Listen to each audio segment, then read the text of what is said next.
दोस्तों, आप विश्वास करें या ना करें, पर जब किसी इंसान को प्यार होता है तो वह भूत क्या कुत्ते से भी शादी कर लेता है।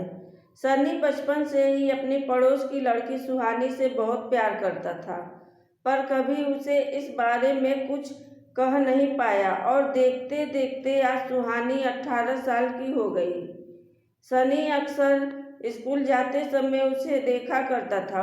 उसके गुलाबी गाल, मोरनी सी चाल, सुनहरे बादलों जैसे बाल। सुहानी पूरे गांव में सबसे सुंदर थी और भोली भी।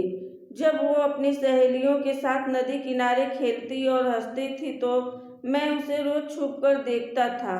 मैं उसे बेइंतहा प्यार करता था, पर उसे कभी बोल नहीं पाया। पर हर प्रेम कहानी की तरह मुझे ये नहीं पता था कि मेरी इन खुशियों को जल्द ही किसी की नज़र लग जाएगी। कहने को तो मैं अमित को दोस्त कहता था, पर पूरा गांव जानता था कि अमित और उसके दोस्त कितने कमीने लड़के हैं। आए दिन लड़कियों को छेड़ना और लोगों को परेशान करना उनकी फितरत थी। अमित का तो कई लड़कियों से संबंध भी था। एक दिन मैं नदी के किनारे बैठा था, तभी पीछे से अमित और उसकी टोली ने मुझे पकड़ लिया। अमित बोला, क्या बे सनी, क्या कर रहा है यहाँ पर? मैंने कहा, कुछ नहीं अमित। तभी अमित ने कहा कि आज मैंने सुहानी को देखा, बहुत मस्त लग रही थी। ये सुनते ही मेरे शरीर में आग सी लग गई। फिर अमित बोला, यार मुझे सुहानी चाहिए। बाकी लड़के भी यही कहने लगे। ये सब सुनकर मेरा भेजा गर्म हो गया था। तभी अमित बोला, सन्नी तू क्या सोचता है सुहानी के बारे में? तब मैंने लड़खड़ाते हुए जबान से कहा, हो सकता है सुहानी किसी और से प्यार करती हो। अमित बोला, मैंने सब पता कर लिया है, कोई भी लड़का उसकी जिंदगी में नहीं है। यही सही मौका है।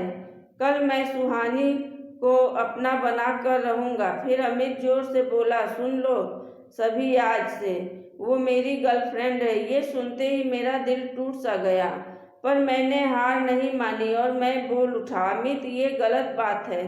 जब तक सुहानी अपनी मर्जी न दे तू उसे अपनी कैसे कह सकता है? पहले सुहानी हाँ तो कर दे।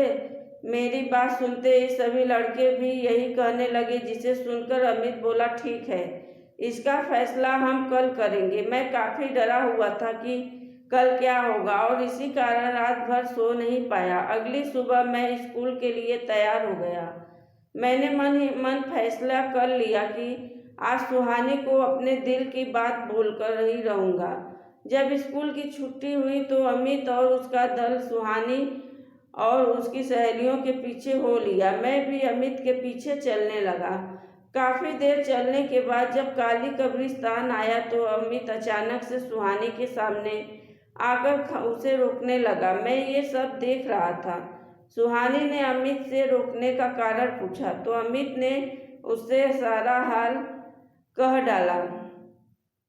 तब तक मैं भी वहां आ पहुंचा। मैं सुहानी और अमित को देख रहा था। सुहानी भी मुझे देखने लगी। तभी सुहानी ने कहा कि मुझे मंजूर है। ये सुनते ही मेरे पैरों तले जमीन खिसक गई। मेरा सब कुछ लूट गया। क्या मेरे बचपन का प्यार लूट जाएगा? तभी सुहानी बोली कि मेरी एक शर्त है और अगर तुम वो पूरी शर्त कर सको तो मैं तुम्हारी। अमित बोला, मैं कुछ भी कर सकता हूँ। तभी सुहानी बोली कि तुम्हें कुछ लाना होगा। अमित ने कहा, क्या लाना होगा? सुहानी बोली, सामने काली कब्रिस्तान है, ठीक रात 12 बजे तुम्हें वहां से एक लेटर लाना है और अगर वो लेटर तुम ले आए तो मैं तुम्हारी। मैं और अमित दोनों ने ये बात सुनी। फिर ये सुनते ही अमित का चेहरा सफ़ेद पड़ गया। कुछ देर की खामोशी के बाद अमित बोला, मैं करूँगा। सुहानी बोली, ठीक है, फिर मिलते हैं लेटर के साथ। सुहानी ने मुझे देखा और हंसते हुए बोली, तुम भी जा सकते हो सनी। अमित बोला, ये क्या लाएगा सुहानी? देखना, मैं ही वो लेटर लाऊंगा तुम्हारे लिए। मुझे नहीं पता था कि वो मुझे भी ऐसा कहेगी। अब तो मैं भी रेस में था। जल्द ही सब अपने अपने घर चले गए। रात हो चुकी थी और मेरा दिल भी घबरा रहा था। मैंने थोड़ी हिम्मत की और काली कब्रिस्तान की ओर चल दिया। जब मैं वहां पहुंचा तो सभी लोग वहां पहले से ही मौजूद थे। सुहानी, उसकी सहेलियां और अमित और उसके दोस्त। अमित बोला, तो तू आ गया सनी? तभी सुहानी बोली, चलो अब मैं तुम्हें बताती हूँ कि क्या करना है। जब तुम ऊपर की ओर जाओगे तो तुम्हें एक मूर्ति मिलेगी, वहाँ से तुम मोमबत्ती और माचिस ले सकते हो।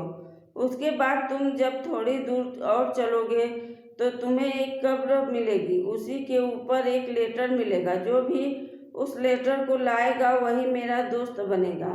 ये सुनते ही बाकी सभी लड़के भाग खड़े हुए, सिर्फ मैं और अमित बचे। इसलिए अब हम दोनों के बीच ही मुकाबला रह गया था। कुछ ही देर में मुकाबला शुरू हो गया और अमित तेजी से भागने लगा। रात का समय था और चारों ओर अंधेरा, सिर्फ चांद की रोशनी के कारण कुछ कुछ नजर आ रहा था। मैं भी जोश में था और अमित को टक्कर दे रहा था। तभी एक सांप निकलकर मेरे आगे आ गया और इसका फायदा उठाकर अमित आगे निकल गया और मूर्ति तक पहुंचकर मोमबत्ती उठा ली। जैसे तैसे मैं सांप से बचा और जब मैं मूर्ति तक पहुंचा, देखा वहां कोई और मोमबत्ती नहीं थी। अब मेरे पास कोई और चारा नहीं था, करो और मरो की बेला आ चुकी थी। इसलिए मैं अंधेरे में ही उस कब्र की ओर निकल पड़ा। मुझे अपने प्यार पर पूरा भरोसा था। तभी मैंने अमित की चीख सुनी। वो चिल्ला रहा था, भागो चुड़ैल चुड़ैल। ये सुनते ही मेरे हाथ पांव फूल गए। मैंने देखा अमित तेजी से मेरी ओर भागते हुए आ रहा था और अचानक मेरी ओर रुकते हुए बोला, सनी भाग, यहाँ चुड़ैल है। और वो नीचे की ओर भाग गया। मैं काफी डर चुका था, पर मैं ऐसे कैसे भाग जाता। मुझे हर बार सुहानी का ख्याल आ रहा था। मैं किसी भी कीमत पर उसे अपना प्यार साबित करना चाहता था। इसलिए मैं कब्र की तरफ बढ़ने लगा। काफी देर चलने के बाद मुझे वो कब्र नजर आई और पर मेरे चेहरा पीला पड़ गया जब मैंने उस पर एक लड़की को बैठा देखा।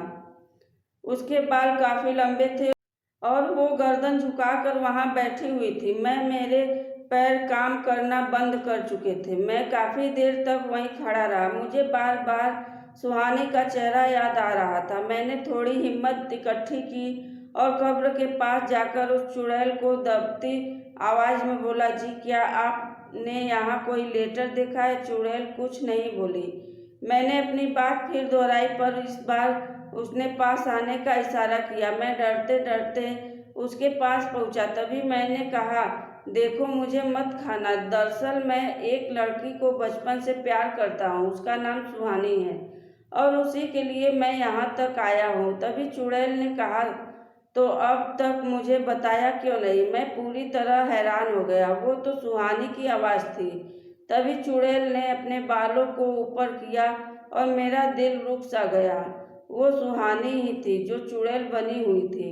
मैं पूरी तरह हैरान था कि अब क्या करूं। मैं बस सुहानी को देख रहा था और सुहानी मुझे।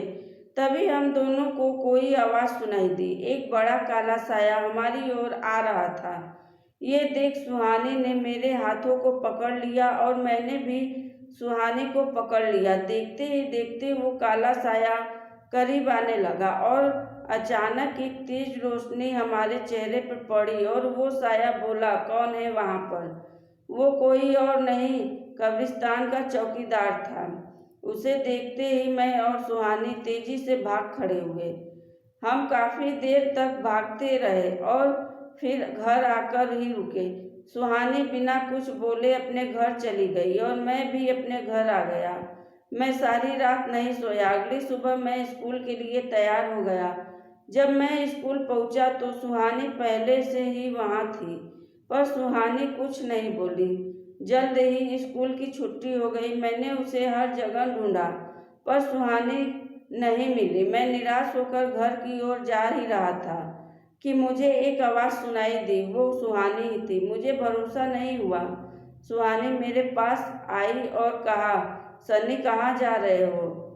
तो मैंने कहा, घर। सुहानी बोली, मैं भी चलती हूँ। तभी मैंने कहा, सुहानी मुझे तुम्हें कुछ कहना है। तभी सुहानी ने मेरे होठों पर अपने होठों को रखते हुए कहा, मुझे पता है क्या तुम्हें क्या कहना है। मुझे पता चल गया था कि वो भी मुझे प्यार करती है। कभी कभी जुबान का काम सिर्फ आंखें ही कर देती है। सुहानी का हाथ मेरे हाथों में था और हम अपने घर जा रहे थे। धन्यवाद।